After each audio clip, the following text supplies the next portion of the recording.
wanna make love in the water. She see I put in work, she wanna rap out for a second. She say she got a man, but she wants step out for a second. What's going on, everybody? Welcome back to another video. Today we are going to be doing a Q&A. You know, I asked you guys to ask me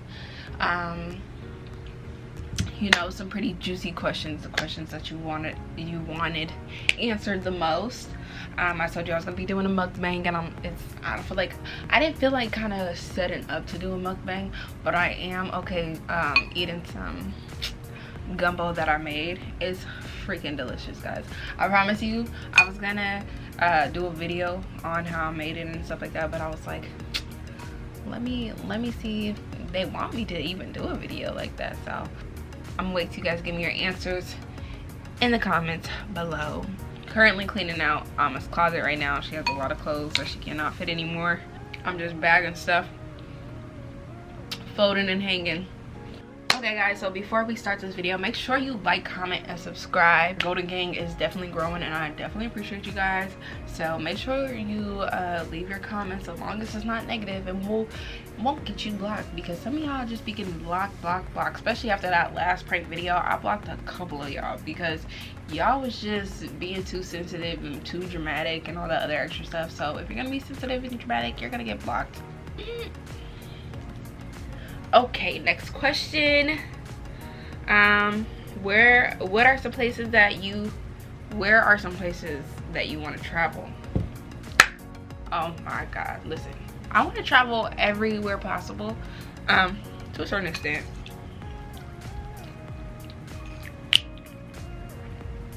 I want to travel to Jamaica first. I want to travel to Hawaii. I want to travel to Bora Bora. I want to travel to Thailand. I want to travel to Costa Rica. I want to travel to anywhere tropical, but that is safe, because you know, when you are traveling to other countries, they are like how it is here, and you know, even here there's dangerous places where you shouldn't go. So I'm not like, I want to travel, but I'm also fearful because everywhere ain't like how it is here. So you know, you ain't gonna always be safe and stuff like that. But I do want to travel to places like where it's tropical and stuff like that, because I just love the ocean and I love the water, and I just want to see different bodies of water and just, you know, breathe in fresh air that is not trying to kill us, even though it's impossible kind of. But I just want that tropical sun.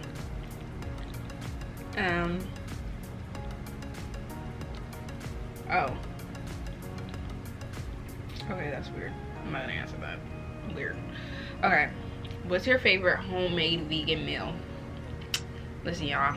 I'm from Oakland, California, but I grew up mostly in Sacramento.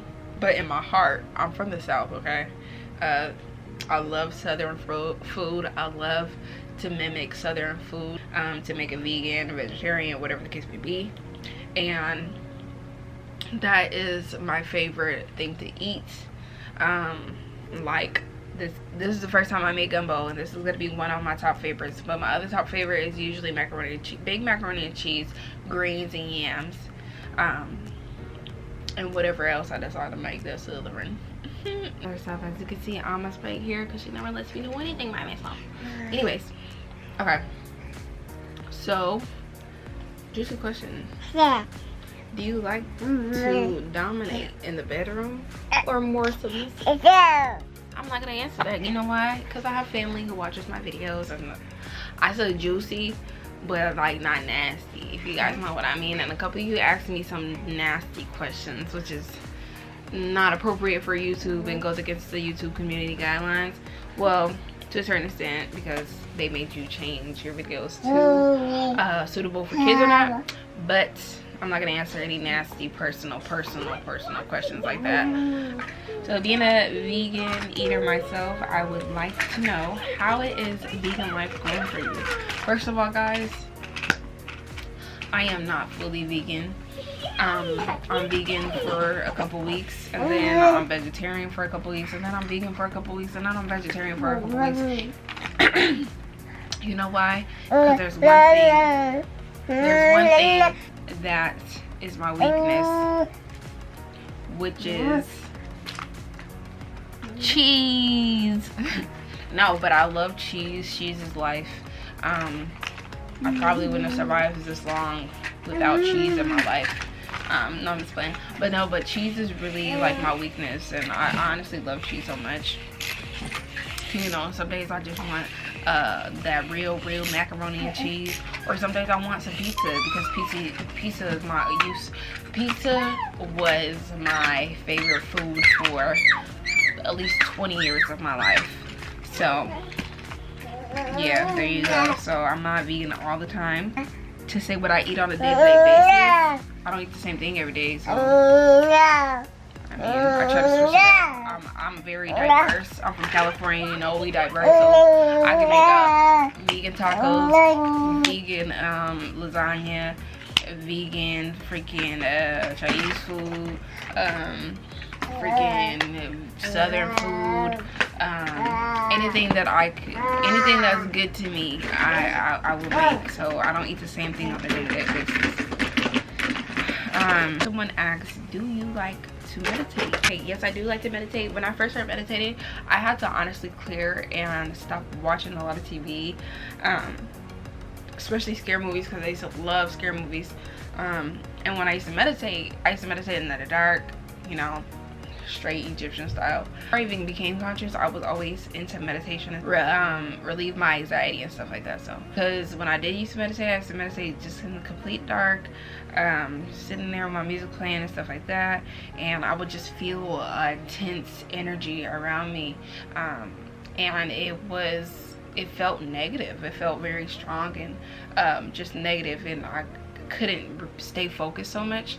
But you know, as time went on, and you know, I made it a habit of mine to meditate, it definitely became easier. Right now, being a mom, it's definitely hard for me to find time to actually sit and meditate. Sometimes I just have to try to do everything that I need to do that I can't do with her as fast as I can. So I definitely have trouble finding time to meditate and stuff like that, and just doing things that, you know, just heal and that's good for my soul. I love being a mom. I love watching my baby grow. I love the feeling that I have that it's just so unconditional. I love that I am someone that she looks up to, but it's also scary because one of my fears is just leading her down or showing her just bad examples. So it definitely helps me discipline myself. It helps me correct myself. It helps me practice patience that I need. I know that she has came into my life to help me better myself, or force me to better myself how I want to, because you know, when you don't have a when you even though you have a purpose before your kids, but when you don't have a true purpose to heal yourself, I feel like your children come into your life and it helps you it forces you to take your healing serious. It forces you to take yourself serious more than you already should have on your own, but it just gives you that extra push. So I love being a mom. She is like literally, even though she's only 10 months, she's my best friend, and I just love my baby.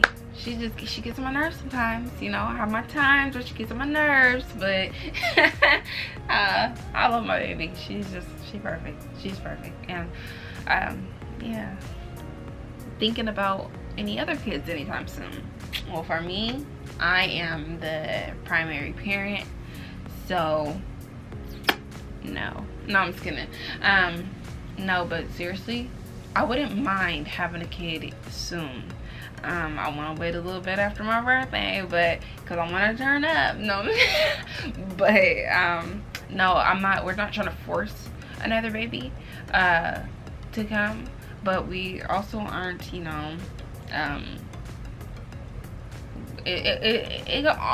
Listen, divine timing. Alma came in divine timing. So we're just gonna allow this baby to come whenever he or she feel. I feel a little bit of boy energy, but I'm gonna allow this I'm not gonna force or stop the process, you know. I'm just gonna just flow with the water, you know what I mean? What is one of the hardest things you've let go throughout your journey? It could be something evil. It can be something even as tangible like fear and doubt. Certain parts of myself, my ego, that was the hardest thing that I had to let go of, for the simple fact that my ego has kept me very restricted and has kept me kind of tied up into from places that I want to be, and my ego has kept me like at a little standstill and afraid to detach from, you know, physical things. So I had to honestly let go of certain parts of my ego that kept me wanting to be like everybody else, if that makes sense, you know, traditional like everybody else. Even with this polygamy thing, like I had to let go of certain parts of my ego that I knew did not resonate with me as a soul, but it kept me relatable to everybody else. Like I did struggle with polygamy for a certain amount of time because I wanted to be just normal like everybody else, if that makes sense. And I didn't want, and I was just, you know, adapting the thoughts of everybody else, and you know, I just wanted to fit in, I guess, if that makes sense. So I was having a battle within myself, and what resonated with me. I know where I want to be mentally, emotionally, spiritually, most importantly. So I had to let go certain parts of my ego that kept me just stagnated. So yeah. Okay, the next question regarding polygamy. Did you come into the relationship with Pharaoh and the other girl? So this is a question that everybody has been waiting for. I don't know how else to say this, but yeah, no, I'm just kidding. Okay, yes, I did.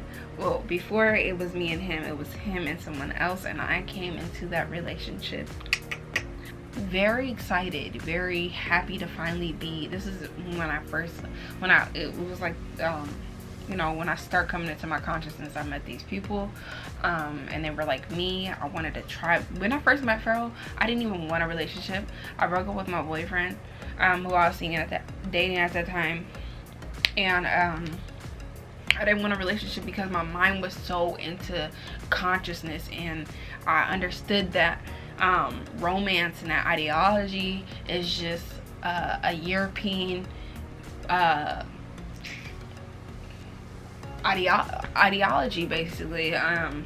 You know, it was very European, and you know, I didn't really care for, you know, love and all that other stuff, which is part of the human experience, to love and to share yourself a little bit with, you know, whoever you meet, but not be limited to only that person. And just have the concept of forever, like, oh, you're gonna be in love forever, and you know, this and that, or whatever the case may be. I wanted a tribe of people. I didn't know anybody who was conscious besides people on the internet. So when I did meet them, it was like a breath of fresh air. I wanted my own little tribe.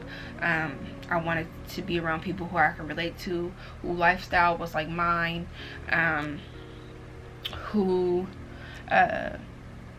you know, just understood me, and you know, just I could relate to. Everybody who becomes conscious and doesn't have really too many people around, I know you guys can relate a lot, and you know, it's so refreshing to be around people who are into the same things that you are into, and not distracted by the things that you are no longer distracted by. So that was one of my main reasons why I wanted to be in a polygamous relationship, and I did come into this relationship. The way it ended, I don't want to I don't want to seem like I'm speaking on anybody negatively or anything like that. So this is not a negative thing or anything like that. So please don't take it that way. But the way it ended was, it's a difference between saying, oh, I want to be in a polygamous relationship, and then to do it. Everybody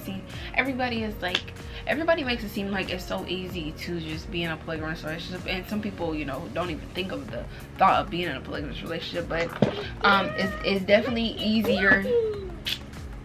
It's definitely easier said than done. You know, I feel like you have to honestly strip yourself of certain parts of your ego that will keep you in a monogamous mind frame. And a lot of people feel like they can do that at first until they get into the situation and see their partner with somebody else. And I feel like, you know, we tried it and we tested it out, and people realize that certain things aren't for them, and that's perfectly okay.